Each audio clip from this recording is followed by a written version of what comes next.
우리 신명기 1장 1절부터 4절까지 말씀을 보겠습니다. 신명기 1장 1절부터 4절까지입니다.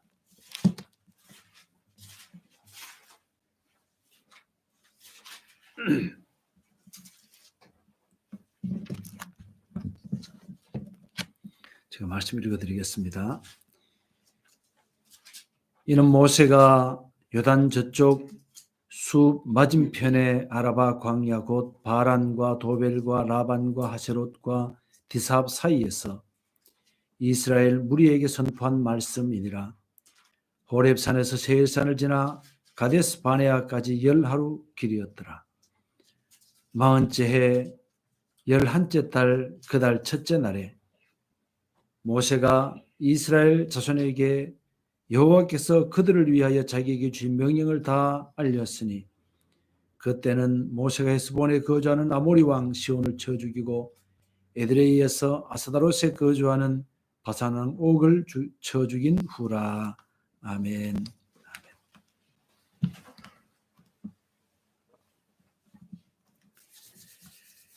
오늘부터 신명기 말씀을 간단하게 좀 보고 또 은혜를 나누고자 생각을 합니다. 신명기라는 이제 그 말씀을 히브리어의 그 책 제목은 이제 계명을 밝히 설명하는 책이라고 하는 뜻을 가지고 있습니다. 계명을 밝히 설명하는 책. 근데 이것이 이제 그 알렉산더 대왕 때에 그 랍비들 70명을 모아서 구약 성경을 번역하게 했던 것이 70인 역본이라고 하는 거죠. 70인 역본. 70인 역에서는 이것을 그 신명기서의 특성을 고려해 가지고 그 책 제목을 어떻게 붙였느냐? 율법의 반복 또는 두 번째 율법이라고 하는 의미의 이제 그 책 제목을 달았지요. 그래서 이것을 이제 우리 말로 바꾸려고 하다 보니까 신명기라고 하는 이름을 이제 지었습니다. 근데 신명기라고 하는 책 제목을 우리가 이해를 하면 신명기서 전체의 내용을 어느 정도는 신명기 이런 책이구나라고 하는 것을 알 수가 있을 것 같아요. 그래서 신명기 그랬을 때 이 신자를 이렇게 한문으로 찾아보면요, 이것은 원숭이 신자도 되고 또 거듭이라고 하는 말을 가지고 또 신자로 쓰기도 합니다. 그래서 이게 뭐 원숭이 책이라 뭐 그런 의미가 아니고 말씀을 거듭 설명한다 하는 그런 의미죠. 그래서 이것을 우리가 보통 쓰는 말에 내가 누구에게 이렇게 하지 말라고 신신당부했다 이런 말을 쓰죠. 신신당부했다. 그럴 때 신자가 바로 여기서 이 신자를 쓰는 거예요. 그래서 신명기 말씀은 모세가 이스라엘 백성들에게 율법을 잘 지키도록 신신당부한 책이다. 이렇게 이해를 하면 신명기 말씀이 어떤 내용인가 하는 것을 우리가 좀 이해를 할 수가 있을 줄 압니다. 이 신명기 말씀은 모세가 이제 가나안 땅을 목전에 두고 하나님 말씀하시기를 너는 머리바 사건 때문에 여기에서 너는 여기까지 그리고 이 가나안 땅을 들어갈 수는 없다라고 말씀했기 때문에 모세는 참 안타까운 마음을 가졌죠. 그래서 이제 하나님께서 말씀하시기를 너는 여기서 죽었어. 여기 장사가 될 것이고 가나안 땅을 건너지 못한다. 그래서 모세가 죽기 직전에 이스라엘 백성들을 전체를 모아놓고 하나님의 율법을 다시 밝히 설명하면서 이 신명기 말씀의 전체적인 내용은 어떤 거냐? 이 부분은 한 세 부분 정도로 나누어 놓고 있어요. 첫 번째 단락은 시내산에서부터 시작해서 지금 모세가 하나님 말씀을 전하는 이 모압 땅, 여기까지 여정을 간단하게 설명을 하고 있습니다. 그 내용이 이제 1장 1절부터 4장까지의 내용이라고 볼 수가 있고요. 그 다음에 두 번째 단락은 율법을 재해석하는 내용들입니다. 그래서 그것은 4장 44절부터 26장 19절까지의 말씀으로 이해를 하면 됩니다. 그래서 이것을 보통 사람들은 모세가 3번 정도로 설교를 했는데, 이제 앞에 부분, 이제 그 시내산에서부터 모압까지 이것을 한번 설교를 했을 것 같고, 두 번째 설교는 율법을 전체를 이렇게 쭉 설명하는 그런 내용으로 설교했을 것 같고, 그다음에 세 번째 단락은 31장 7절부터 27장부터 시작해서 마지막 부분까지 이렇게 설명했을 것이다. 그래서 3번에 나누어서 이렇게 설명했다, 이렇게 이해를 합니다. 그 다음에 31장부터 시작해서 34장 그 내용들은 지도권을 위임하는 것이라든가 모세가 축복하는 내용, 그리고 34장에 가면 모세가 죽는 장면이 나오는데, 어떤 사람은 모세가 죽는 이 부분 때문에 모세가 이 신명기를 쓰지 않았고 다른 사람이 썼을 것이다, 이렇게 이해를 하는 사람들도 있는데, 대체적으로 학자들은 앞부분은 전부 모세가 다 기록을 했고 뒷부분이 34장 모세의 죽은 부분에 대해서는 여호수아가 그 부분만 그 뒤에 기록을 했을 것이다, 이렇게 이해를 하는 사람이 대부분이다라고 하는 것을 기억을 하면 좋겠습니다. 그럼 이제 신명기서의 말씀을 들어가서 말씀을 간단하게 오늘 좀 보도록 하겠습니다. 오늘 1장 1절부터 시작해서 4장 43절까지 내용들을 간단하게 설명을 해보도록 하겠습니다. 이 신명기서는 본문은 레위기서라고 볼 수가 있고요, 신명기서는 설교라고 볼 수가 있어요. 그러면 레위기 말씀이 굉장히 좀 긴 말씀들인데, 이 말씀을 가지고 요즘 우리가 설교하는 식으로 하면 그 레위기 말씀을 가지고 이 강의를 하면 아마 모세가 안 죽고 한 1년 정도 설교해야 됐긴데 모세는 그렇게 하지 않았어요. 아주 간단하게, 그죠? 간단하게 신명기서를 설명을 했거든요. 그래서 제가 생각할 때도 이 설교는 이렇게 모세식으로 설교하는 게 맞지 않나 싶습니다. 너무 한 구절 가지고 길게 하는 게 아니고 간단하게 설명하는 게 맞지 않나 싶은데, 제가 모세 정도 실력은 안 돼가지고 그러지는 못합니다. 자, 조금 읽어가면서 말씀을 보도록 하겠습니다. 모세는 오늘 1장 1절에서 보면 모세가 이스라엘 백성들에게 어느 장소에서 어떻게 선포한 말씀이다 라고 얘기를 하고 있죠. 그것은 바로 순 맞은편 아라바 광야 어떻게 얘기를 하는 모압 지역, 거기에서 설교를 한 내용이란 얘기죠. 2절에 보면 호렙산에서 세일산을 지나 가데스 바네아까지 열하루 길이었더라. 가데스 바네아, 여기서 딱 찍어놨죠. 호렙산, 시내산입니다. 시내산에서 가데스 바네아까지는 열하루 길이었다. 열하루 길. 열하루 길이었는데, 이 열하루, 가데스 바네아까지 열하루 길이었다. 그래서 가데스 바네아에서의 일을 이해를 해야 됩니다. 그럼 가데스 바네아라고 하는 것은 어떤 곳이었느냐? 여러분 그거 알죠? 열두 정탐꾼들을 가나안 땅으로 보내서 정탐하게 했던 장소.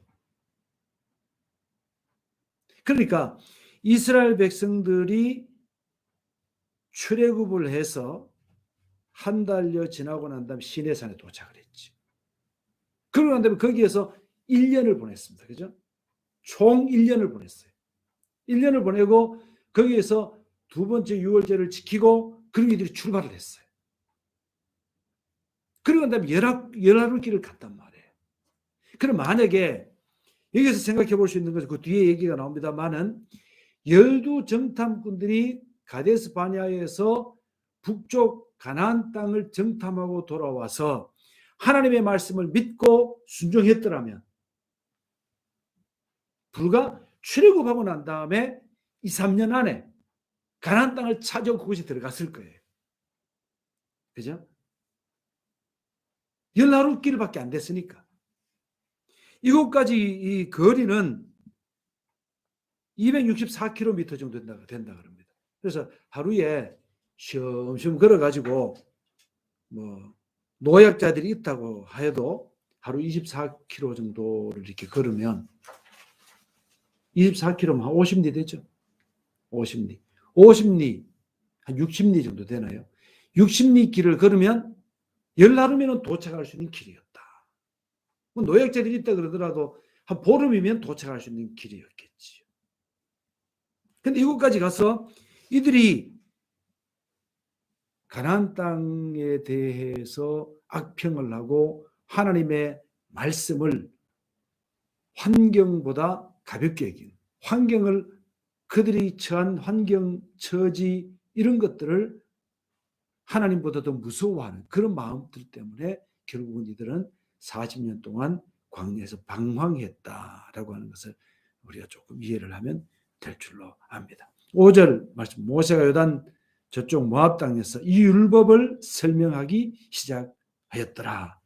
신명기서는 율법을 설명하는 책이었다. 6절 보세요. 우리 하나님 여호와께서 호렙산에서 우리에게 말씀하여 이르시기를 너희가 이 산에 거주한 지 오래니 얼마나 됐어요? 1년 됐지. 1년. 1년 됐는데 하나님 보실 때 하나님도 마음이 이랬던 거예요. 이스라엘 백성들을 출애굽해가지고 이제 나왔으니까 이들이 빨리 순종하고 제대로만 하면 얼른 가나안 땅에 들어가서 편히 쉬게 해주고 싶었던 거예요. 그래서 1년이라는 세월도 하나님 마음속에는 야 여기 있은 지 오래됐다. 오래됐다. 그러니까 이제 내가 약속한 그것을 너희들이 차지할 때가 됐다. 이렇게 말씀하셔서 하나님 말씀하시기를 이곳에 거주한 지 오래니 벌써 1년이 됐구나. 하나님 마음은 그랬다는 거예요. 하나님 우리 약속하신 것도 야 내가 너한테 복 주려고 작정한 것이 오래됐다 이러지 않도록 그죠? 순종 잘했으면 참 좋겠습니다. 그래서 하나님께서 이제 모세에게 말씀하실 때 8절 말씀 보세요. 내가 너희 조상 아브라함과 이삭과 야곱에게 맹세하여 그들과 그들 후손에게 주리라 한 땅이 너희 앞에 있으니 들어가서 그 땅을 차지할지니라. 하나님 이스라엘이 뭐 선한 어떤 그런 것들이 많기 때문에가 아니에요.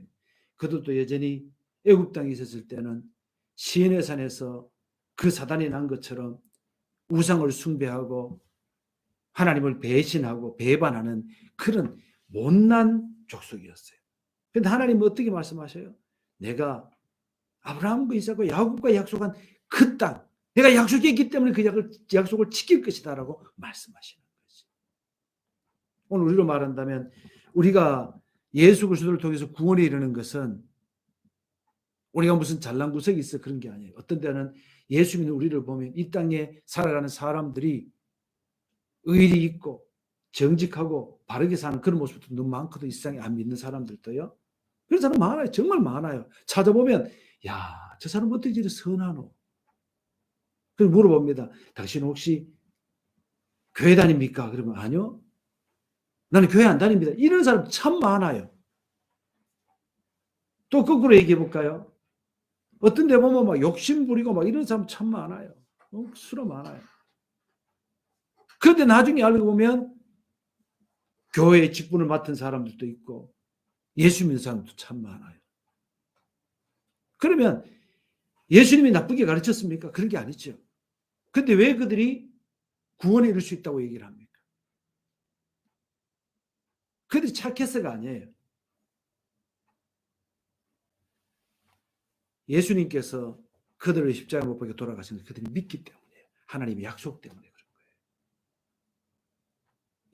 거예요. 예수님 아니고서는 구원에 이룰 수 없기 때문에 그래요. 그렇다고 해서 예수 믿고 난 다음에 우리가 아무렇게나 살아야 된다는 의미가 아니지요. 예수 믿으면 자꾸 바뀌어져야 되죠.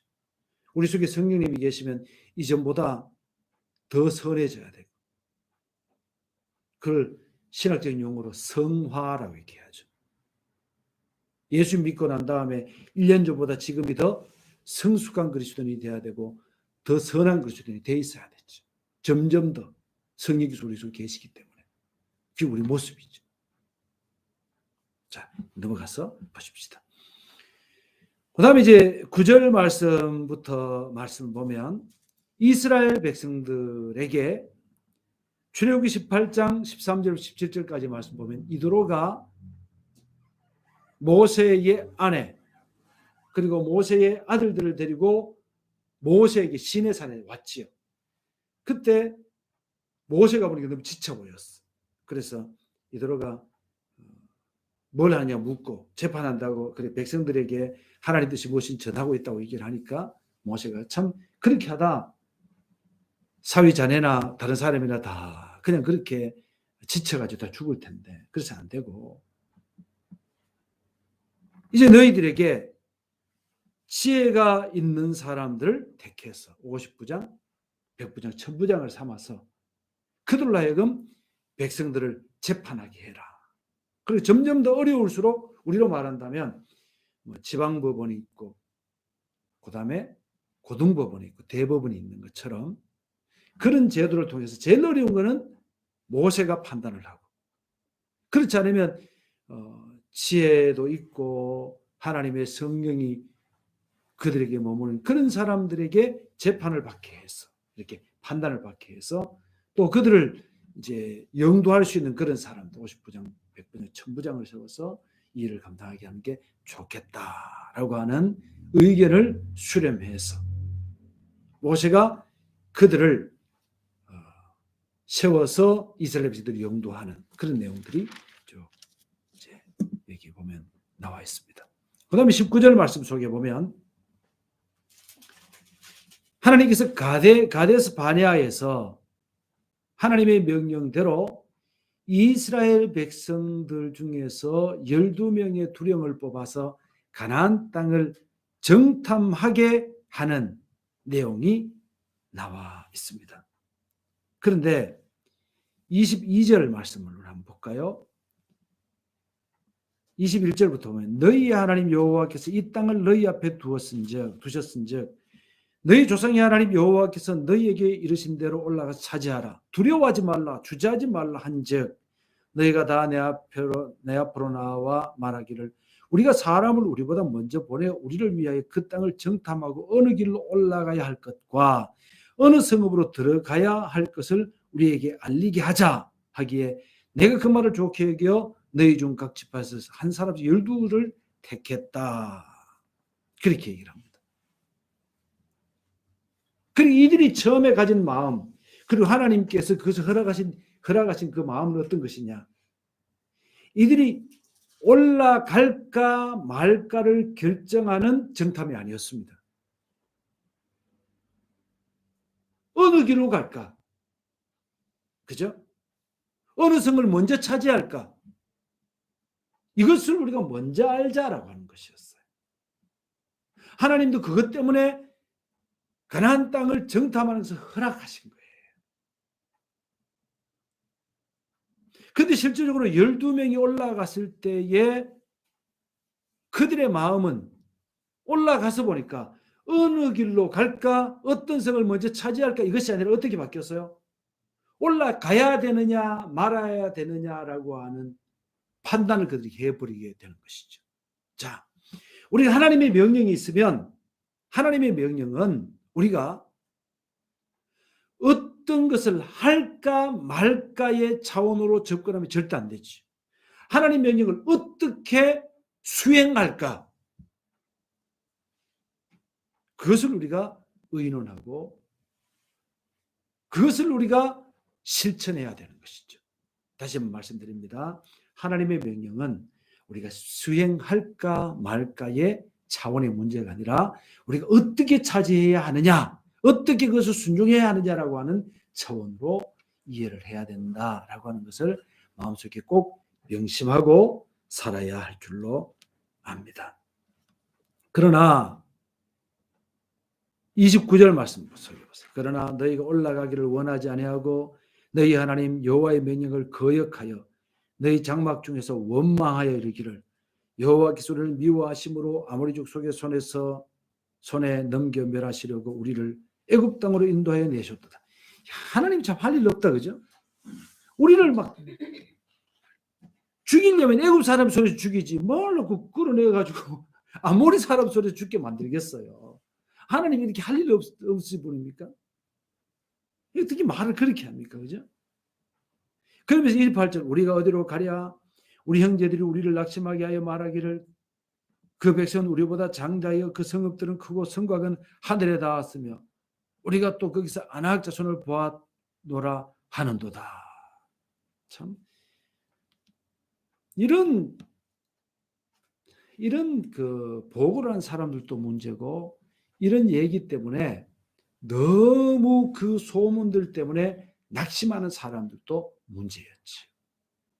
근데 우리가 하나님을 믿는다면 하나님이 명령하신 것, 주님 우리를 절대로 구원받게 하신 것은 멸망하기 위해서가 아니라 우리에게 생명을 얻게 하고 생명을 풍성하게 하셨어.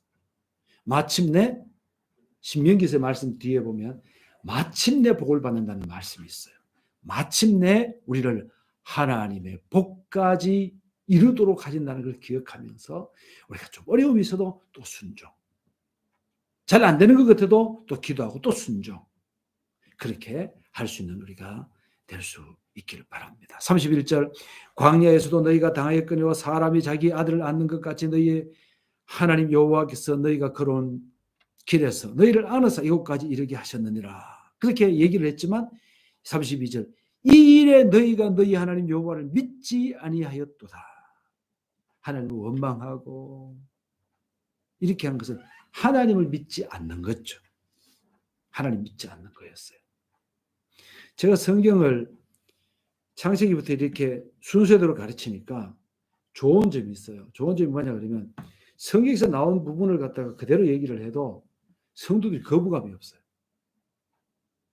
그렇지 않고 그냥 설교할 때는 성경에서 나온 어떤 부분을 이렇게 설교를 하다 보면 꼭 성도들 중에서 어떤 생각을 하는 사람이 있냐 그러면 저거는 꼭 내가 들으라고 하는 말이다. 그러면서 아주 마음이 좀 불편해하는 사람들이 있었는데 하나님 절대 그런 분이 아닙니다. 하나님 절대로 뭐 내가 못하니까 그걸 하나님 꼭 들으라고 어떻게 그런 것이 아니라 하나님은 우리가 하나님 믿고 의지해서 마침내 하나님 복을 받도록 하시는 것이 하나님의 계획 속에 있다는 거예요. 그러면서 32절에 보면 하나님께서 먼저 앞서 가셨어. 그들을 불과 구름으로 인도하셨고 그들의 장막 칠 곳을 먼저 찾으신 그런 하나님이 아니냐. 그래서 그분을 따라가면 가데스 바네아에서 벌써 가나안 땅을 차지했을 것이다. 이때가 벌써 출애굽한 지 40년이 됐잖아. 그죠? 40년이 됐으면 어느 정도 정착하는 단계까지 이르렀을 거예요, 이미. 근데 여전히 이 사람들은 광야에서 있으면서 가나안 땅을 차지하지 못했을 뿐만 아니라 그래서 수많은 사람들이 죽어갔던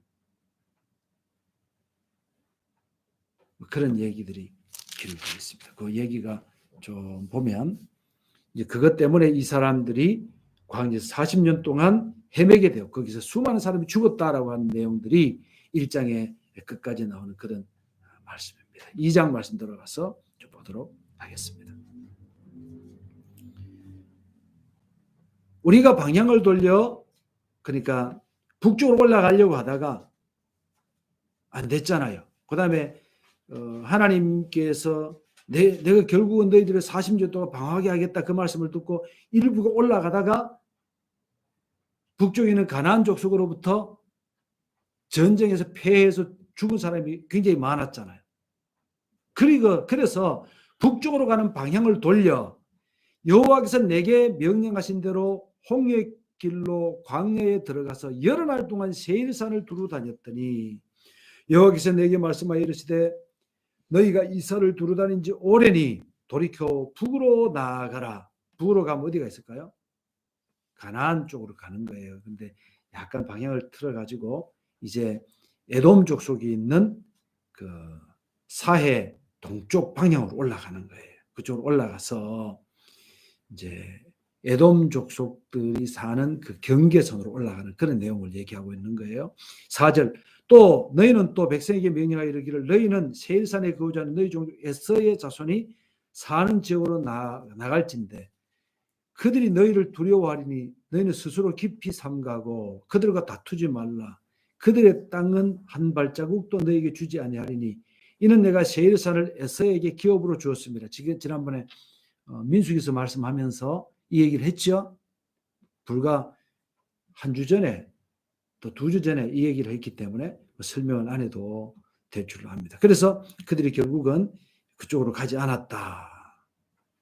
라고 하는 내용입니다. 그래서 9절 여호와께서 내게 이르시되 모압을 괴롭히지 말라 그와 싸우지도 말라 그 땅을 내가 내게 기업으로 주지 아니하리니 이는 내가 롯 자손에게 아르를 기업으로 주었습니다. 그래서 에서의 지역, 에돔 지역과 또 모압 지역 이 땅은 침범하거나 바산왕 옥을 멸망시켰듯이 그들을 땅을 차지하거나 아랏을 멸망시켰듯이 그렇게 그 땅을 정복하거나 차지하거나 그렇게 하지 말아라. 하나님 그렇게 명령하시고 그 땅은 에서 야곱의 형제지요. 야곱의 형제국이기 때문에 형제국으로서 그들에게 내가 기업으로 주었다. 롯 아브라함의 조카였죠. 그들에게 기업을 주었기 때문에 그들의 땅은 차지하지 말라라고 하나님 말씀하시면서 이제 그들과 다투지 말고 그 땅의 경계를 따라 올라가라고 하나님 그렇게 말씀하시는 내용들입니다.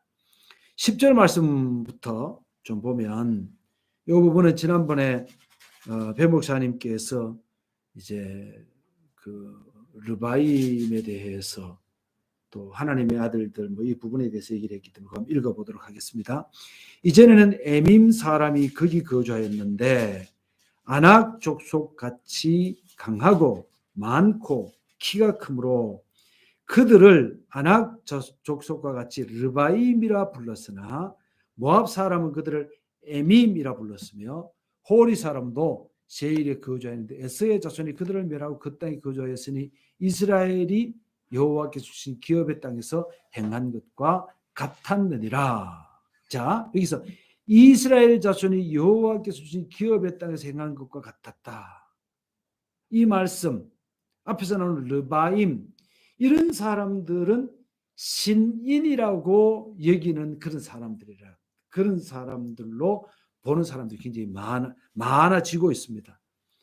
우리가 이제 그리스 로마 신화를 보면 신들이 그리스 신화에서 신들이 사람의 모습으로 나타나죠. 그죠? 그들이 때로는 사람을 취해서 결혼을 하기도 합니다. 그죠? 바로 여기에서 나오는 이런 배경 때문에 그런 신화들이 만들어진 거예요. 실제적으로 이런 르바임 또는 신인 이런 사람들이 이 땅에 존재했을 것이라고 하는 사람들이 점점 더 많아지고 있어요.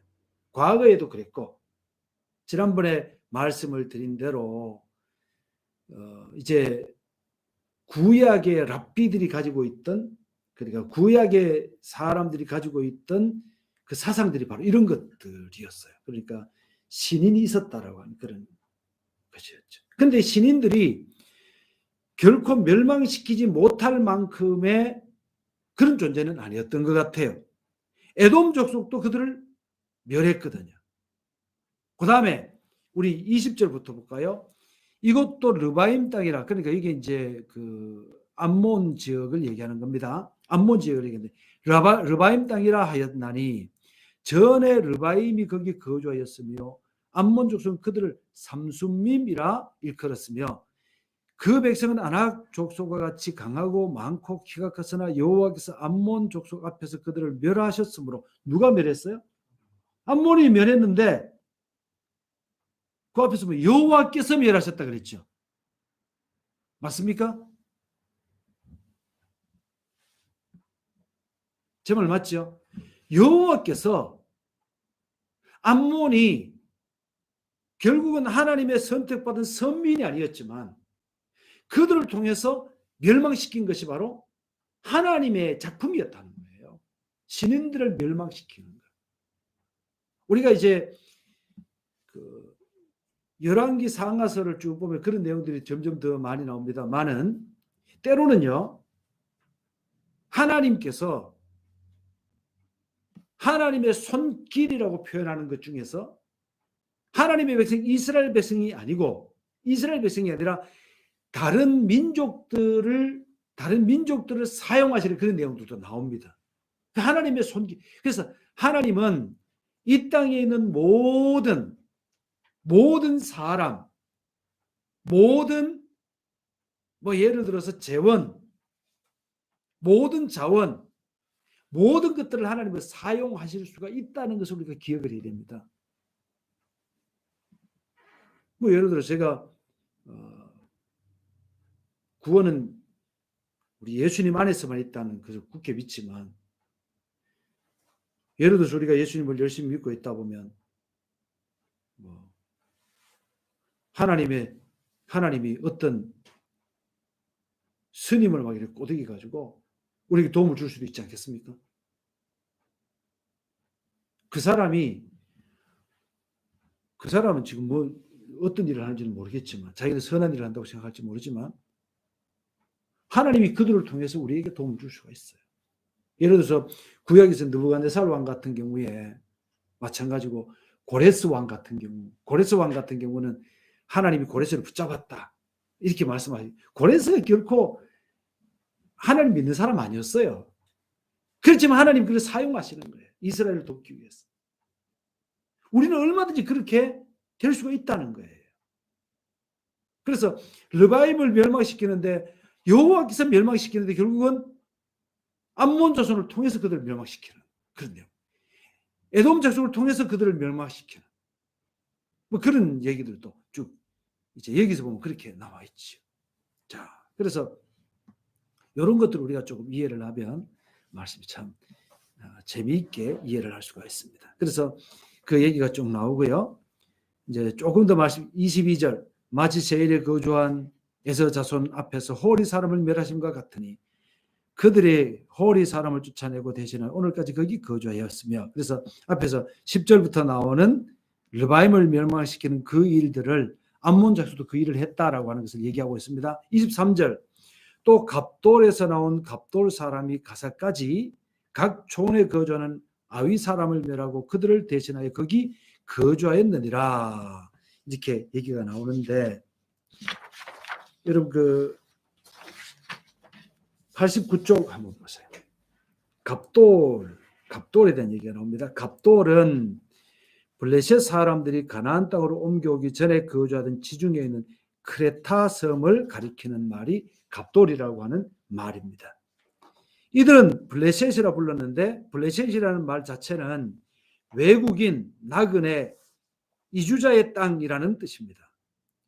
팔레스타인 서남 해안 지역, 곧 에그론에서 남으로 애굽강 시월에 이르는 비옥한 땅에 정착한 이방 민족, 이게 팔레스타인이거든요. 블레셋이거든요. 블레셋. 이들은 함의 자손으로 일찍이 지중해 크레타 섬이죠. 크레타 섬, 갑돌 섬에서 가나안으로 이주하여서, 예레미야서 읽어보면 나오고 아모스서도 읽어보면 나오니까 여러분 참조하시고, 원주민 아위족 속을 멸망시키고 가나안의 원주민 역할을 했던 강력한 해양 민족이었습니다. 지금도 그 살고 있는 그 사람들이 팔레스타인 해방기구, 팔레스타인 이 사람들 그런 사람들이죠. 헬라 본토인들의 침공으로 크레타 섬을 떠나서, 그러니까 크레타 섬에 있을 때 헬라인들이 크레타 섬을 공격해가지고 이들은 이제 거기에서 도망을 간 거예요. 어디로 도망갔느냐? 애굽을 거쳐서 팔레스타인 남부 해안으로 가나안 땅에 들어오게 됐습니다. 그래서 그들의 주요 5대 성읍으로는 가사, 아스돗, 아글론, 가드, 에글론, 바로 이곳에 있었던 사람들이 이 사람들이에요. 그래서 한편 블레셋 족속은 세 개의 신을 숭배했는데 가사와 아수도 사람들이 숭배했던 것은 다곤 신입니다. 다곤 신은 이제 하체는 사람이고 상체는 물고기. 그다음에 아글론 사람들이 숭배한 이제 풍요와 다산의 신은 아스다롯. 에그론 사람들이 숭배했던 파리 모양의 우상은 바알세부. 파리신입니다. 파리신. 파리도 신으로 섬겼어요. 왜 파리신을 섬기냐 그러면은 이런 거예요. 그 사람들이 다산의 신을 섬기니까 파리는 어디 갔다 놔도 막 그냥 막 구더기가 벌벌 그러고 기다 파리가 돼서 막 왕성하잖아요. 야, 이게 신이다, 신. 죽여도 안 죽고 끊임없이 생산하는 신이다, 신. 참 사람들이 웃기죠. 별놈 신이 다 있습니다. 우리 민족은 참 좋은 것 같아요. 우리는 저보다 신을 신잖아요. 밟고 다니잖아요. 그죠? 참 좋은 것 같아요. 자, 농담입니다. 자, 넘어가서 좀 보도록 하겠습니다. 그 다음에 26절 말씀 속에 보면 헤스본 왕 시혼을 점령하는 장면이 나옵니다. 그래서 30절에 보면 시혼 왕 시혼이 헤스본 왕 시혼이 우리가 통과하기를 허락지 아니하였으니 이는 내 하나님 여호와께서 그를 내 손에 넘기려고 그의 성품을 완강하게 하였고 그의 마음을 완고하게 하였으며 오늘날과 같으니라. 그들이 순수하게 자 가십시오 하고 했으면 이스라엘 멸망시키지 않았을 텐데 끝까지 대항하니까 하나님 멸망시키고 그 땅을 이스라엘이 차지하게 했다 하는 그런 내용입니다. 그래서 싸움하려고 달려들어도 이스라엘이 겁낼 필요가 없었던 것이죠. 결국은 이 사람들이 가나안 땅 정복에 실패하고 난 다음에 그들이 아랏을 멸망시키는 것, 그다음에 헤스본 왕 시온을 멸망시키는 이런 작은 전투를 통해서 어쩌면 그들이 하나님을 의지하니까 승리가 주어지는구나 하는 그런 것도 또 배웠을 수도 있어요. 참 이게 장단점이 있는 것 같아요. 그죠? 3절 말씀 속에 3장의 말씀을 가면 바산 왕 옥을 멸망시키는 장면이 나오지. 바산 왕 옥의 침상은 철로 만든 침상이었는데 길이가 얼마였어요? 4m, 넓이가 2m. 이 바산 왕 옥이 바로 르바임 족속이었고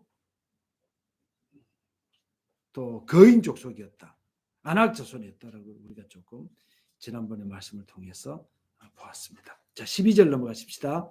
12절 넘어가면 그때 우리가 이 땅을 얻음에 아르논 골짜기 곁에 아로엘에서부터 길라 산지 절반과 그 성읍들을 내가 르벤 자손과 갓 자손에게 주었고 길라 땅의 남은 땅과 옥의 나라였던 아르곱 온 지방 온 바산으로는 내가 므낫세 반지파에게 주었노라. 그러니까 르벤과 갓과 므낫세 반지파가 요단강 동쪽에 자리 잡는 그런 내용들을 여기서 얘기를 하고 있습니다. 간단하잖아요. 그죠? 뭐 별로 그렇게 어렵지 않게 이해를 할 수 있는 그런 말씀입니다. 18절 그때에 내가 너희에게 명령하여 이르기를 너희 하나님 여호와께서 이 땅을 너희에게 주고 기업이 되게 하였은즉 너희의 군인들은 무장하고 너희 형제 이스라엘 자손의 선봉이 되어 건너가되 너희에게 가축이 많은 줄 내가 아노니 너희의 처자와 가축은 내가 너희에게 준 성읍을 머무르게 하라. 이런 것 같아요. 모세가 처음에 르벤과 갓과 므낫세 반지파들이 우리 이 동쪽에 이렇게 있겠습니다. 이 땅을 주십시오. 그러니까 모세가 그러면은 너희들이 어떻게 되는 거냐 이게 하고 이제 그 가나안 땅에 들어가는 다른 족속들은 그러면은 힘이 없어서 다 힘들 텐데 다 용기가 없어질 텐데 어떡하냐. 그러니까 이 사람들이 얘기하기를 그러면 우리가 무장하려고 앞서가서 선봉이 있어서 그렇게 싸움을 하겠습니다. 하고 이제 그렇게 의논이 됐어요. 그죠? 의논이 되고 난 다음에 모세가 거기에 명령을 내립니다. 그러면 선포를 하는 거죠. 그러면 르벤과 갓과 므낫세 반지파는 앞서서 나가서 선봉이 있어서 싸움을 해라. 이게 바로 회의예요. 회의. 나라의 경영이나 어떤 지자체의 경영이나 교회의 어떤 것들도 마찬가지인 거예요. 처음에 의논이 있고 서로 의논을 이렇게 얘기하는, 쭉 얘기를 하고 의견이 모아지고 아니면 어떤 좋은 방법이 선택이 됐을 때 거기에 대해서 선포를 하는 거예요. 나가라.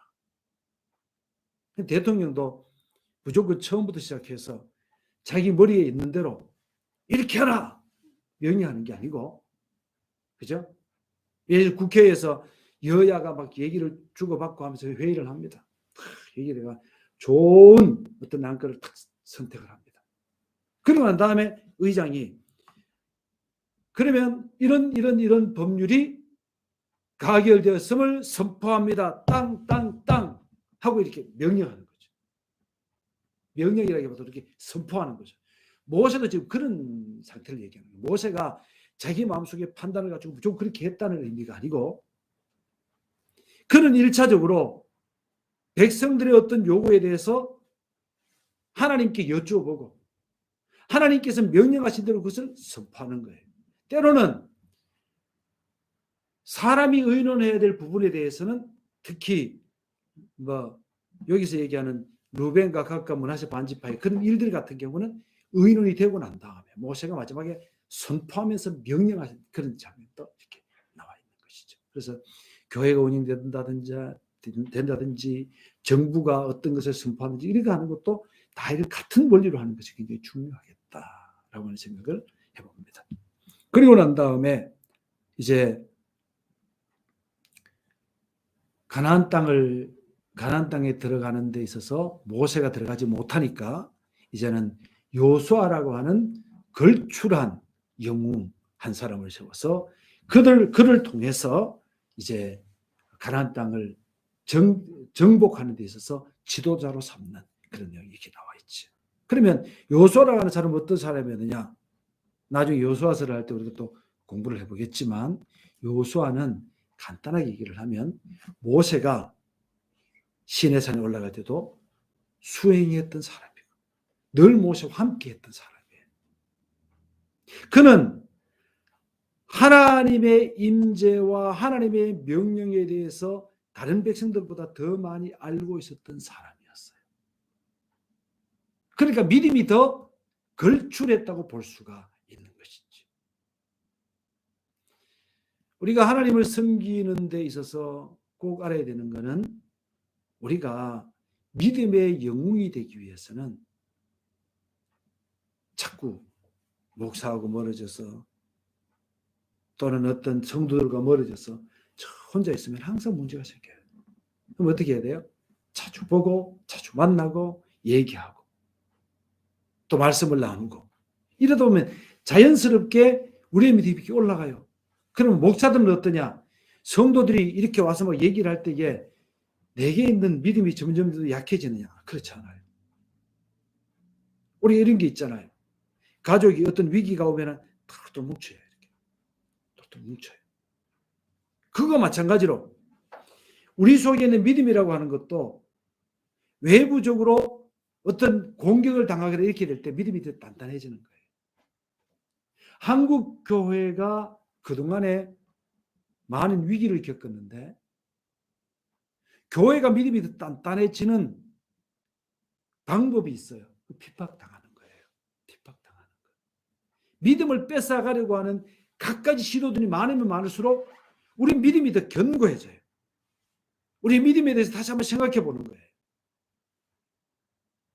가라지라든가 쭉정이는 날아가게 돼 있지만 진짜 믿음의 사람들은 점점 더 뭉쳐서 온전한 믿음에 설 수가 있다라고 하는 것을 기억을 할 수가 있습니다. 자, 4장 말씀을 가서 조금 보도록 하겠습니다. 3장 23절부터 보면 모세가 이제 가나안 땅에 들어가지 못하는 그런 내용이 있으니까 그럼 읽어보면 이해가 될 줄 알고 4장에 넘어가서 우리가 말씀을 간단하게 좀 보도록 하십시다. 4장에 넘어가면 모세는 다른 민족들의 신앙과는 달리 이스라엘에게는 하나님의 법을 강조하면서 율법을 지켜서 여호와 하나님을 아주 붙쫓는다 그러죠. 그러니까 딱 붙어 있는 그것이야말로 온전한 믿음이고, 그것이 바로 하나님 앞에서 생존할 수 있는 유일한 길이라고 하는 것을 얘기하고 주고 있어요. 3절 4절 제가 읽어볼게요. 여호와께서 바알보엘의 일로 말미암아 행하신 바를 너희가 눈으로 보았거니와 바알보엘을 따르는 모든 사람을 너희 하나님 여호와께서 너희 가운데 멸망시켰으되 오직 너희의 하나님 여호와께 붙어 떠나지 않은 너희는 오늘까지 다 생존하였느니라. 그 우리 여호와께 붙어 있어야 되겠지. 하나님께 순종해야 되겠죠. 그죠? 이런 거 읽으면서 그렇게 생각하면 돼요. 우리 스스로에게 설교하세요. 그래. 하나님 여호와께 붙어 떠나지 않는 너희는 오늘까지 다 생존하였다. 그럼 나도 여호와 하나님께 붙어서 떠나지 말아야지. 이게 바로 우리 자신에게 설교하는 거라고 얘기할 수 있겠죠. 우리 이렇게 해야 되는 거예요. 그러면서 계속해서 말씀을 읽어보면 우리가 참 이해를 잘 쉽게 할 수 있어요. 내가 나의 하나님 여호와께서 명령하신 대로 규례와 법도를 너희 가르쳤나니 이는 너희가 들어가서 기업으로 차지할 땅에서 그대로 행하게 하려 함인즉 너희는 지켜 행하라. 이것이 여러 민족 앞에서 너희의 지혜요 너희의 지식이라. 그들이 모든 규례를 듣고 이르기를 이 큰 나라 사람은 과연 지혜와 지식이 있는 백성이로다 하리로다. 아직 이스라엘은 큰 민족과 큰 나라가 아니에요. 그런데 큰 민족과 나라가 될 텐데 이 사람들의 지혜와 지식이 어디 있을까? 어디 있을까? 우리가 열왕기하서의 말씀을 읽어보면 하나님께서 그렇게 말씀하십니다. 또 레위기 말씀 이런 말씀 읽어보면 이스라엘 백성이 흩어지잖아요. 공격받아 흩어지고 난 다음에 다른 나라 사람들이 얘기하는 거예요. 저 민족이 왜 저렇게 됐을까? 출애굽했던 민족인데 광야에서 40년 동안 있으면서 농사도 안 지르고 다 먹고 살았던 그런 민족인데 왜 저렇게 됐을까? 그러면 다른 나라 민족들이 얘기하는 거예요. 저 사람들이 그들의 생명인 여호와를 버렸기 때문에 하나님이 그들을 버렸다. 다른 사람들이 더 잘하라. 다른 사람들이 더 잘한다고요. 또 그들이 믿음에 서 있을 때는 왜 이들이 잘 되는지 다른 사람들이 더 잘한다는 거예요. 하나님 믿더니 저렇게 잘 되는구나 라고 하는 것을 더 잘한다 라고 하는 것을 얘기하고 있는 것이죠. 자, 15절 여호와께서 호렙산 불길 중에서 너희에게 말씀하시던 날에 너희가 어떤 행성도 보지 못하였은지 너희는 깊이 삼가라. 그리하여 어떤 형상든지 만들지 말아라. 이렇게 얘기하죠.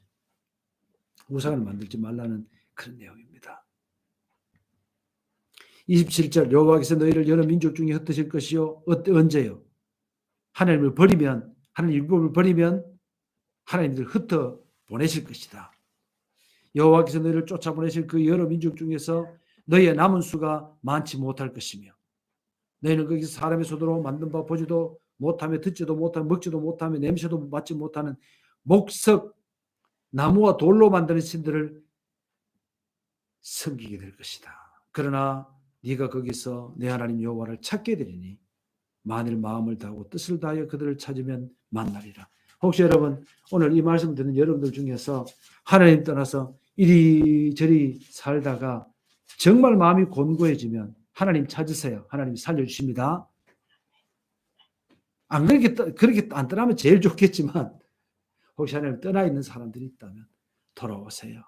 하나님을 살려주십니다. 30절 이 모든 일에 내게 임한 환난을 당하다가 끝날에 내가 내 하나님 여호와께로 돌아왔어. 그의 말씀을 청중하리니 내 하나님 여호와는 자비하신 하나님이시라. 그가 너를 버리지 아니하시며 너를 멸하지 아니하시며 내 조상들에게 맹세하신 언약을 잊지 아니하시리라.